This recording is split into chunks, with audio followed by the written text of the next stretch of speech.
दुनिया की सबसे तेज छुरी हमारी जुबान है और दुनिया के सबसे खतरनाक हथियार हमारे शब्द हैं, जो बिना किसी का खून बहाए लोगों को अंदर ही अंदर मार सकते हैं। हमारे शब्द हमारी ताकत हो सकते हैं, उसी के साथ यह हमारी सबसे बड़ी कमजोरी भी हो सकते हैं, अगर हमें नहीं पता कि कब, कहाँ और क्या और कितना बोलना है। यदि हम सही समय पर सही इरादे के साथ सही शब्दों का प्रयोग करते हैं तो यह हमें एक सफल व्यक्ति बनाता है। लेकिन अगर हम सही समय पर सही इरादे से सही शब्दों का इस्तेमाल नहीं करते तो यह हमारे जीवन को नरक से बदतर बना सकता है। तो चलिए जानते हैं एक कहानी के माध्यम से चुप रहकर जीवन को कैसे बदला जा सकता है। जापान में एक बहुत ही प्रसिद्ध बौद्ध भिक्षु रहा करते थे। उनका नाम रिसाई था। रिसाई अकेले रहते थे। दुनिया के शोर शराबे से दूर जंगल में वो रहते थे और वह बड़े ही ध्यानी और प्रभु भक्त व्यक्ति थे, इसलिए वह पूरे जापान में बहुत ही प्रसिद्ध थे। एक दिन एक राजकुमार रिसाई के पास आया और बोला, हे प्रभु, मैं हमेशा थका हुआ, निराश और परेशान महसूस करता हूँ। मेरा मन बहुत अशांत रहता है। हालांकि मेरे पास सब कुछ है, दौलत, शोहरत, सुख, सुविधाएं जो हर व्यक्ति चाहता है, लेकिन फिर भी मेरे अंदर इतनी अशांति और चिंता क्यों है।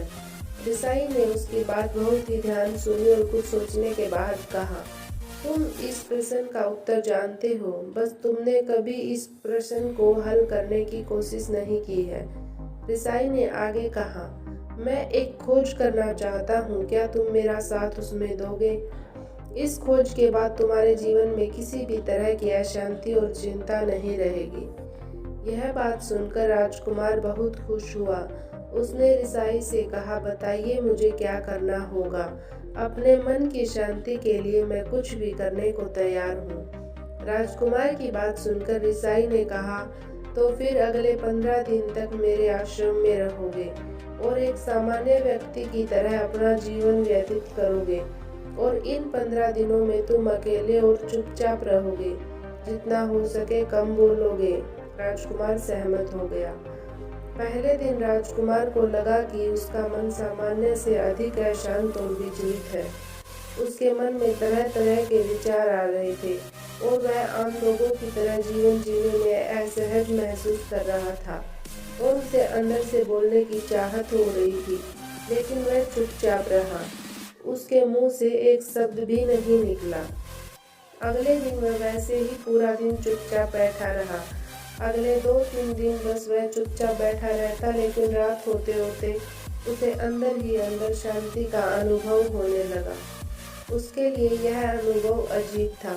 वह खुद से पूछ रहा था कि वह अंदर ही अंदर इतना खुश क्यों है। अगले दिन राजकुमार अकेला चुपचाप बैठा रहा और वह प्रकृति को निहारने लगा। वह पौधों को, फूलों को, आकाश में उड़ रहे पक्षियों को देख रहा था। वह अपने जीवन में पहली बार यह अद्भुत दृश्य महसूस कर रहा था कि उसके आसपास कितनी सुंदरता है।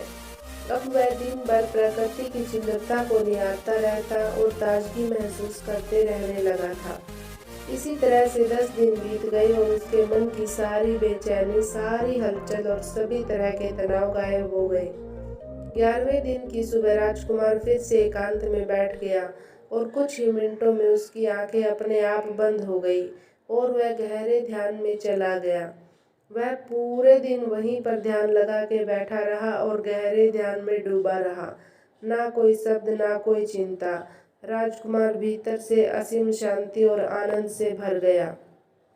राजकुमार अपने बाकी के 4 दिन इस तरह व्यतीत करने के बाद रिसाई के पास गया और उन्हें प्रणाम किया और बोला, हे भिक्षु महाराज, मुझे उत्तर मिल गया कि मेरे में इतनी उथल पुथल और चिंता क्यों थी।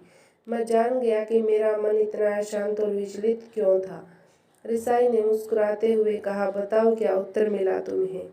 राजकुमार ने कहा, मैं जरूरत से ज्यादा बातें करता था। मैं किसी पर भी अपने शब्द और ऊर्जा व्यक्त करता था। मैं दिन भर अपने लोगों से फालतू बातें करता और अकेले में उन्हीं लोगों के बारे में सोचता रहता था। ज़्यादातर समय नेगेटिव बातें सोचता रहता और इस तरह से मैं अपना समय बर्बाद कर देता था।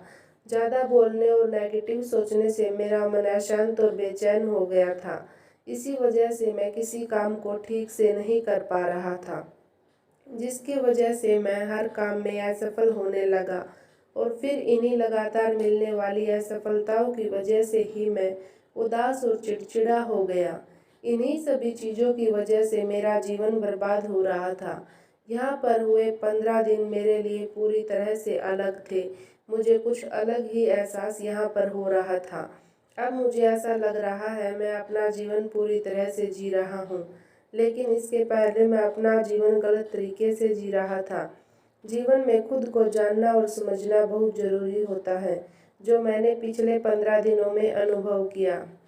राजकुमार की सारी बातें सुनने के बाद रिसाई ने कहा, सिर्फ तुम ही नहीं, दुनिया में ज़्यादातर लोग ज़रूरत से ज़्यादा अधिक बोलते हैं। आज भी लोग ज़्यादातर समय केवल दूसरों को नीचा दिखाने के लिए ही बर्बाद करते हैं।